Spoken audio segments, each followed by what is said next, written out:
Hello hi, मैं हूँ गौरव कोश्यारी। अक्सर आपको यूट्यूब पर कहानियाँ और पहाड़ की बातें सुनाता हूँ। इस किस्से को ना बहुत पहले लिख देना चाहता था मैं। तो एक किस्सा कुछ यूँ शुरू होता है। अब तो खैर क्या याद आती होगी तुम्हें ना, लेकिन मुझे हर दिन याद आती हो तुम।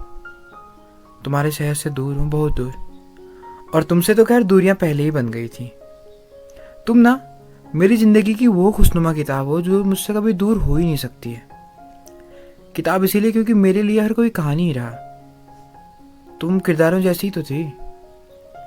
बागेश्वर के प्राइवेट कॉलेज से पढ़ी लड़की जो जूडो की चैंपियन थी, कपकोट के सरकारी इंटर कॉलेज से पढ़े कहानी वाले लड़के के साथ जुड़ गई थी। लिखने का शौक तो तुम्हें भी था, अभी भी लिखती हो क्या? हमारे रिश्ते के जुड़ते और टूटते वक्त तुमने मुझे जो कविताएं लिखकर भेजी थी, मैंने उसे अपने स्क्रीनशॉट वाले एल्बम में बड़ी सहजता से संभाल कर रखा है।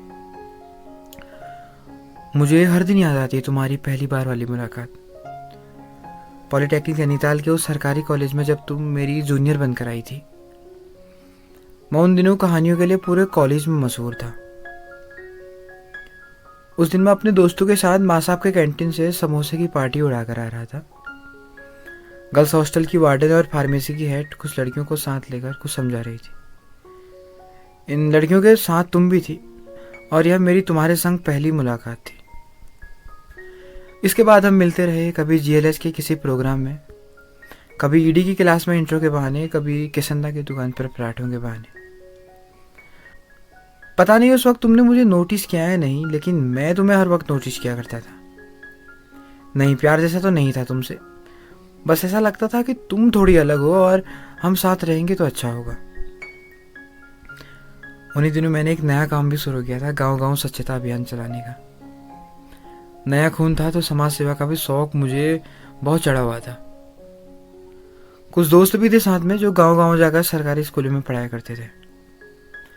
मेरे एक दोस्त ने कहा तो तुम भी इस प्रोग्राम का हिस्सा हो गई थी। हमने बहुत से सपने देखे थे साथ में, लोगों की ज़िंदगी संवारने के, नई दुनिया बनाने के, खुशियाँ बांटने के, और शायद एक वक्त हम इसे जी भी लेते। इसी बीच तुम और मैं एक दूसरे के करीब आ चुके थे। अब तुम ख्याल रखती थी मेरी फिक्र, मेरी क्लास, मेरी आदतों का। मैं ख्याल रखता था तुम्हारे चेहरे पर चमकने वाली खुशियों का। अच्छा लगता था तुम्हारा साथ होना मुझे। कई बार ऐसे मौके आए जब तुमने चाहा कि इस रिश्ते को तोड़ देना चाहिए। मैंने हर बार कुछ ना कुछ बहाना करके इस रिश्ते को बचा लिया था। अब यह आदतों में मैं शुमार हो गया था, और मैं हर बार तुम्हारे मेरे रिश्ते को बचाने के लिए झूठ का सहारा लेता था।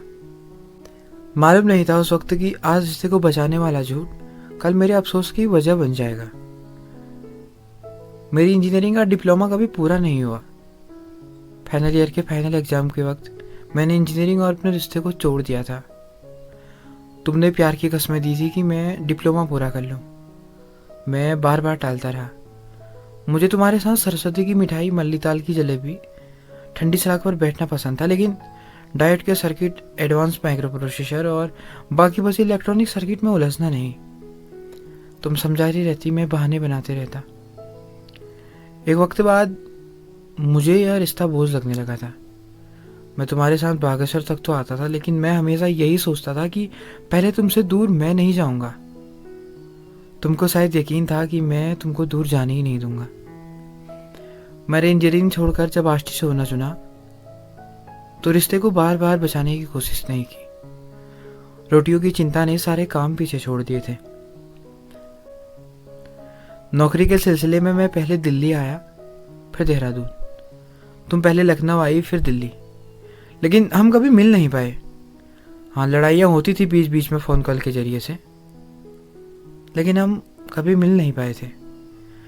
पिछले दिनों तुम्हारा मैसेज आया था व्हाट्सएप पर, तुमने किसी और को हमसफ़र चुन लिया है। जब तुम्हारा मैसेज मिला तो मैं तुम्हारे शहर से मीलों दूर एक कमरे में कैद किसी बिस्तर में पड़ा हुआ था। इस शहर में कोरोना नाम की बीमारी ने शहर की रफ्तार को रोक दिया था। इस बार मुझे घुटन नहीं हुई तुम्हारी मैसेज से। बस दिल दिल में मैंने यह सोचा, काश अपने शहर में होता तो तुम्हारी शादी में मटर पुलाव खाता। हम सफर मुबारक हो तुमको।